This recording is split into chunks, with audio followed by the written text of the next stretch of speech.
Hey everyone, Mario again, coming at you with another episode of Mar Talks Wrestling. Today I'll be talking about NXT TakeOver Brooklyn 2. Now, before I get into this, I'll have to admit, I haven't been keeping up with NXT like I should be, at least when it comes to watching the episodes week to week. But I have been, staying in touch with what's been going on thanks to podcasts, like always. So I have a good idea of what was happening going in, and even if I hadn't been, thanks to the pre-match video packages for the big matches, I was filled in. Now, like always, I didn't watch the pre-show, so that's not going to be on this. Now, before I get into specifics, overall, I thought the show was pretty good. I mean, I mainly knew about the main event and the pre-main event before going into the show, so the rest of the stuff was kind of new to me, but it entertained me.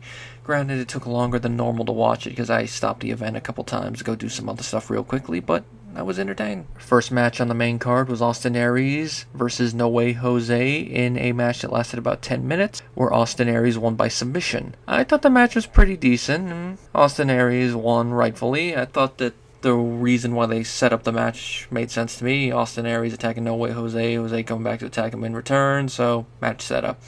Pretty good for an opener match. Now, I'm not really familiar with Austin Aries' work. I mean, I know where he's been loosely, but I've never actually watched any of his matches, so going into this cold, he looks like a pretty good worker. I might want to look up some of his better matches someday down the road. I look forward to seeing him in other matches. I think he'll probably have some good matches once he hits the main card. Even before then, he'll have some pretty good matches. I know at the previous TakeOver special, he had a match with Nakamura, which after this one, I'm actually going to go back and watch that sometime soon, hopefully before the next TakeOver special, so I can give a more accurate assessment of Aries when I see him again. No Way Jose, I thought he did a pretty good job. His character seems like a Hispanic version of Adam Rose, only without the real-life baggage.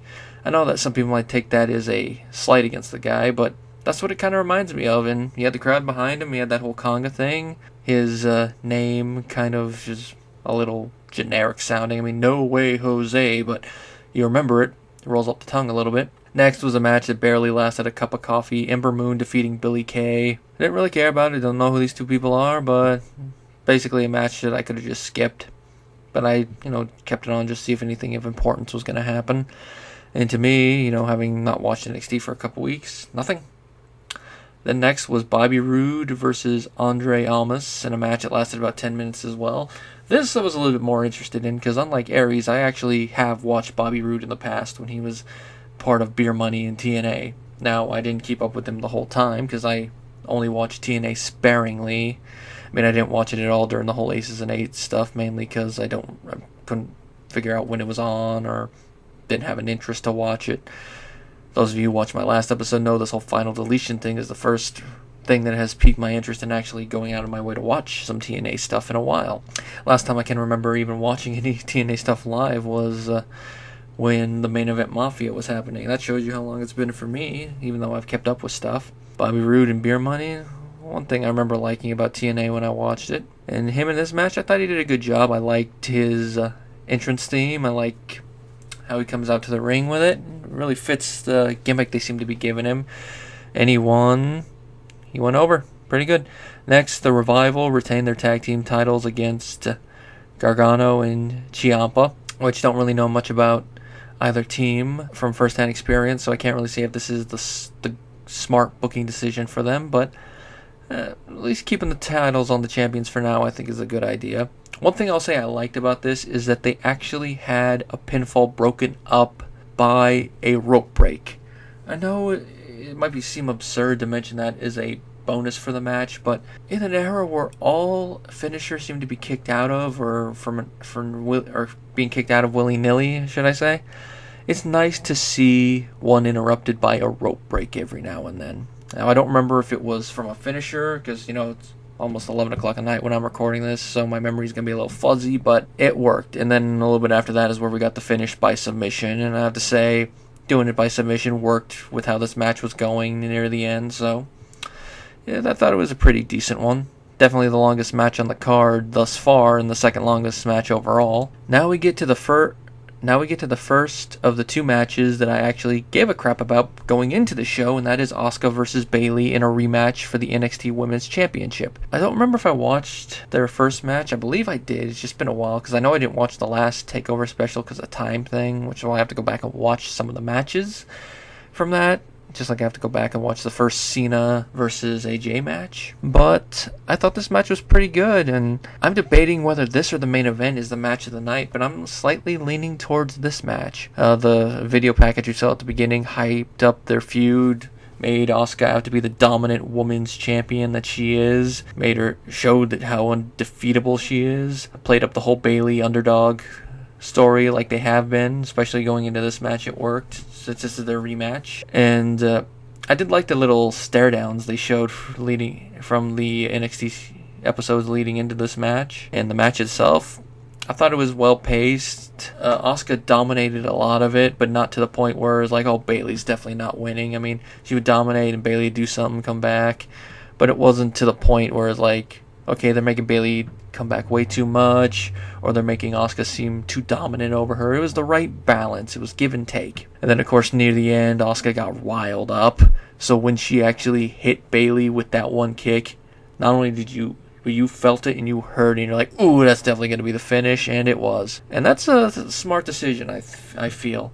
The last time they had Bayley get choked out. So having that happen 2 matches in a row, basically, probably would have felt weak. So having Asuka put Bayley in the submission and then Bayley get out of it because it wasn't fully locked in like before, I felt was smart. Showed that Bayley learned from her first defeat, but also showed that they weren't going to go to the same finish 2 matches in a row. Sometimes you could do that, but I feel for these 2 people doing that 2 times in a row would not have worked. And plus, it played a little bit into the finish as it happened. And it also played into what happened afterwards, where Asuka hugged Bayley, which I know some people are going to be like, oh, that's killing a little bit of Asuka's mystique, a little bit of her character, her little tough girl image. But I see it as a sign of respect that she's showing Bayley. Bayley's with all the hugs and all the happy stuff, so Asuka giving her a hug as a sign of respect, I feel kind of fits Asuka's character, or at least what I know from Asuka's character, because she seems kind of like a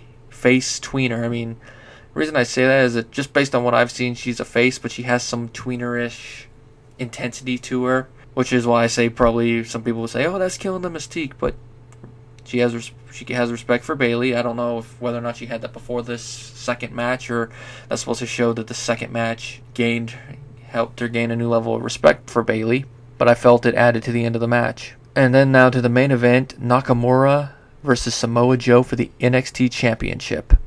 Now, as I said, having not watched NXT, these videos before the matches really helped, especially with this one, because I saw the build up to the match, Joe complaining when Nakamura got the title shot officially, like, you were to make me scrap my way to the top and you're just giving it to him? Well, I'm going to kick his butt and he's going to wish he didn't. That's not exactly how Joe put it, but that's the gist of what he said. And Nakamura playing mind games with Joe. That's why I'm actually starting to like Nakamura just from this one watch thing, because he's an interesting and unique character. You don't really see many characters like this. It's almost like a lack of a better way to describe it, he's kind of like a Japanese Joker, only without, the clown laughter and clown makeup. He kind of has eccentricities like that, just the way he carries himself. And of course, that video package got me pumped for the match, and we got it. First thing to note is that I liked Nakamura's entrance. They had the violinist come out, and the moment I heard his theme proper, I'm like, I love this theme. This really fits the character, and it's a pretty cool theme by itself. If they release it via iTunes, I have to get it.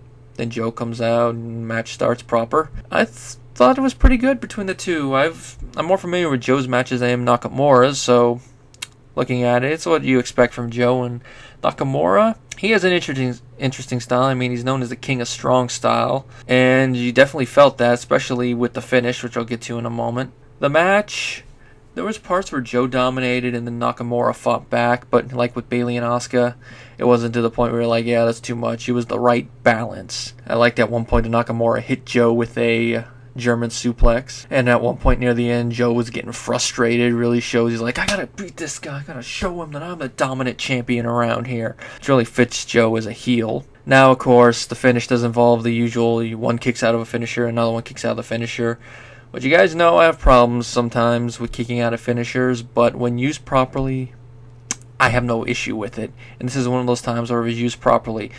Mainly because it was kicking out of one finisher. Each kicked out of one finisher. Nakamura kicked out of Joe's Muscle Busters. Joe went to go set up for another one. Nakamura got out of it and hit him with his finisher, the Kinshasa. Joe kicked out of that, but he looked disoriented, which is hard to tell if that was acting or if he actually was hurt. From what I've read online, it looks like he was legit hurt, which, if that's the case, you can kind of tell in his mannerisms. So it makes me wonder if they called an audible with how the finish proceeded from that, or if he just toughed it out and then went with the planned finish. That's what I would have done, unless it was a serious injury, a la Austin being dropped on his head. Shows Joe is a pretty tough guy. Makes me wonder if it's a concussion or if he just, got dazed from his jaw getting hit wrong or something. Hopefully we'll find out afterwards, because as of me recording this, I haven't looked up. If when I upload this, there's news, I'll probably put that in the description box. Anyway, Nakamura hits another Kinshasa and gets the pin, and we have a new champion. And I will definitely be tuning into NXT this coming Thursday to see what happens now, because I know Joe's going to demand his rematch, and we're going to be getting it. And I look forward to the rematch because I know these two are going to tear the house down yet again. Like I said, overall pretty good show, even though it was only the last two matches that really held my interest. But that's mainly because I haven't been keeping up with the NXT programming. And so unlike when I watch a WWE pay-per-view without being in the loop, I have no investment with some of the characters like I do with some of the main roster characters. So that's kind of the trade there. But it definitely makes me want to kick myself in the butt and continue to actually watch the show regularly instead of just keeping up with it.